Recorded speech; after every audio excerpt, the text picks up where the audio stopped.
नमस्कार, मैं हूं निकिता और आप देख रहे हैं सत्य हिंदी। एक नजर डालते हैं अब तक की सुर्खियों पर। पूर्व उपराष्ट्रपति जगदीप धनखड़ का इस्तीफा सुर्खियों में बना हुआ है। राजनीतिक दलों की इस पर लगातार प्रतिक्रियाएं आना जारी है। इसी कड़ी में कांग्रेस नेता और राज्यसभा सांसद पी चिदम्बरम ने धनखड़ को लेकर बड़ा दावा किया है। उन्होंने इंडिया टुडे से बात करते हुए कहा कि धनखड़ के रिश्ते सरकार के साथ खराब हो गए थे। जगदीप धनखड़ को इसीलिए इस्तीफा देना पड़ा क्योंकि उन्होंने अपनी सीमा पार कर ली थी। कांग्रेस नेता चिदम्बरम ने जस्टिस यशवंत वर्मा के मामले का जिक्र किया। उन्होंने कहा कि जगदीप धनखड़ ने जस्टिस यशवंत वर्मा के खिलाफ प्रस्ताव स्वीकार करके सरकार का विरोध किया था। जब धनखड़ ने सरकार का भरोसा खो दिया तो उन्हें जाना पड़ गया। धनखड़ और सरकार के रास्ते अलग हो गए हैं, वे दोनों एकमत नहीं हैं। सरकार और धनखड़ के बीच कोई आपसी सम्मान नहीं बचा है। उन्होंने कहा कि धनखड़ ने जिस तरह से इस्तीफे को लेकर औपचारिक घोषणा की वह इसी बात का सबूत है। उपसभापति ने राज्यसभा में उपराष्ट्रपति का पद खाली होने को लेकर संक्षिप्त जानकारी दी और यह भी कहा कि कार्यक्रम का ऐलान बाद में होगा। इसका साफ मतलब है कि सरकार ने शांति से जगदीप धनखड़ को अलविदा कहा है। इन दोनों का विश्वास पूरी तरह से टूट गया है। पश्चिम बंगाल की मुख्यमंत्री ममता बनर्जी ने कहा है कि उनका मानना है कि जगदीप धनखड़ का स्वास्थ्य बिल्कुल ठीक है।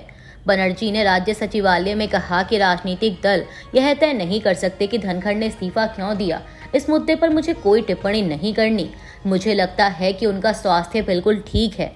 बता दें कि उपराष्ट्रपति पद से जगदीप धनखड़ ने इस्तीफा देने के पीछे स्वास्थ्य कारणों का हवाला दिया था।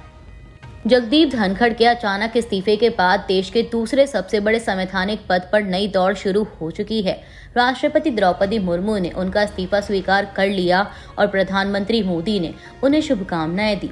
लेकिन असली सियासत अब शुरू होती है।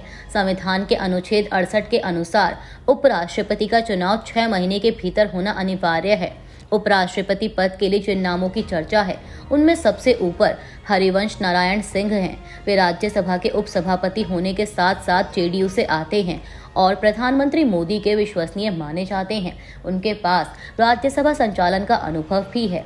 वहीं रामनाथ ठाकुर का भी नाम चर्चा में है, जो कर्पूरी ठाकुर के पुत्र हैं।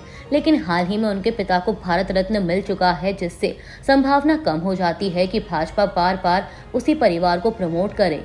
इसके अलावा नीतीश कुमार का नाम भी चर्चाओं में है, लेकिन उनकी स्वास्थ्य स्थिति और स्वभाव उपराष्ट्रपति के पद की जिम्मेदारियों के अनुकूल नहीं माने जा रहे।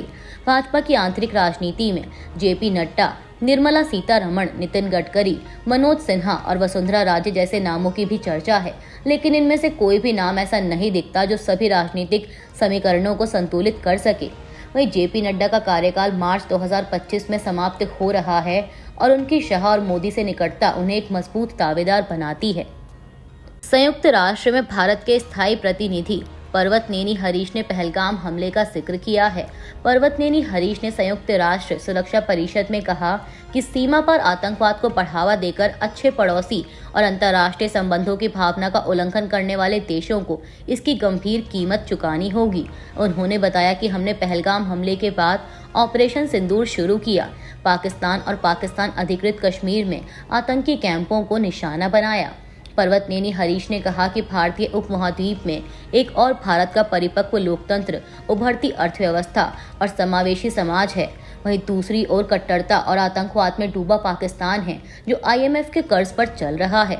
हम जब अंतर्राष्ट्रीय शांति और सुरक्षा को बढ़ावा देने पर चर्चा कर रहे हैं तो यह समझना जरूरी है कि कुछ बुनियादी सिद्धांतों का सार्वभौमिक रूप से सम्मान किया जाना चाहिए। इनमें से एक बेहद महत्वपूर्ण सिद्धांत आतंकवाद के प्रति जीरो टॉलरेंस की नीति है।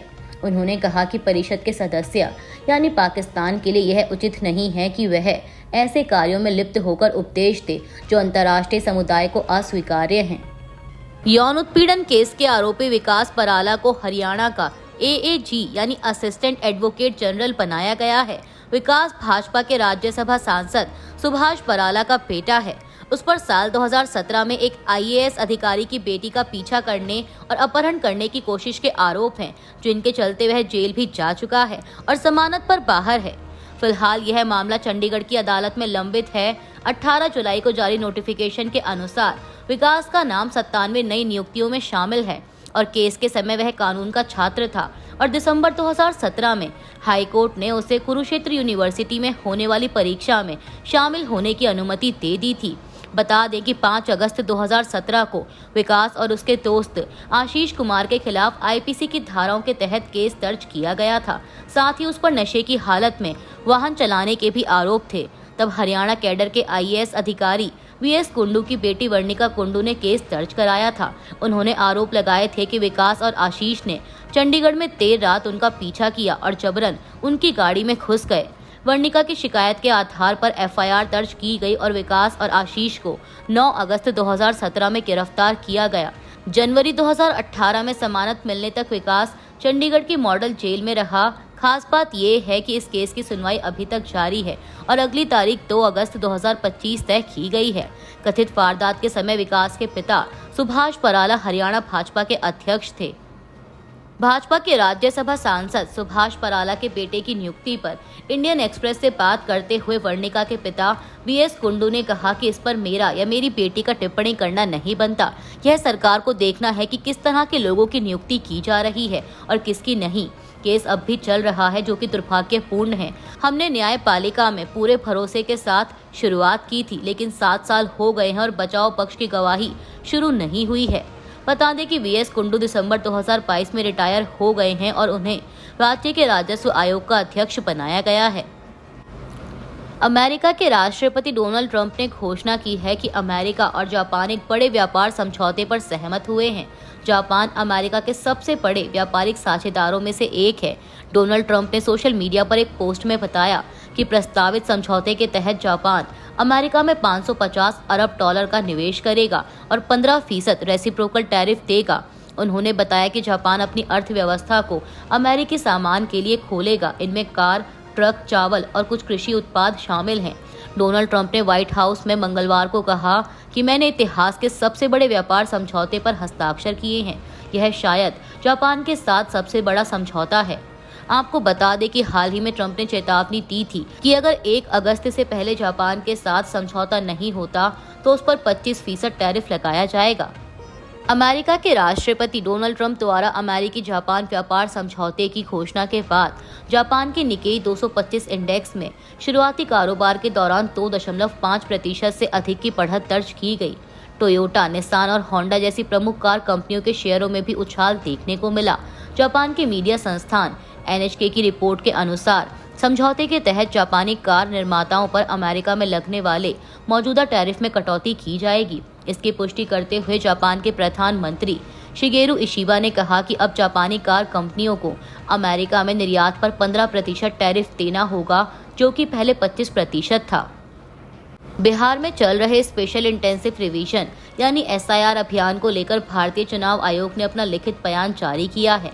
चुनाव आयोग ने अपने बयान में बताया कि इस अभियान के तहत मतदाता सूची में 18 लाख ऐसे लोग पाए गए जिनकी मौत हो चुकी है। इसके साथ ही चुनाव आयोग ने बताया कि 26 लाख मतदाता ऐसे थे जो कि अपना निर्वाचन क्षेत्र बदल चुके थे और इसके अलावा 7 लाख मतदाता ऐसे पाए गए जो कि 2 जगहों पर नामांकित थे।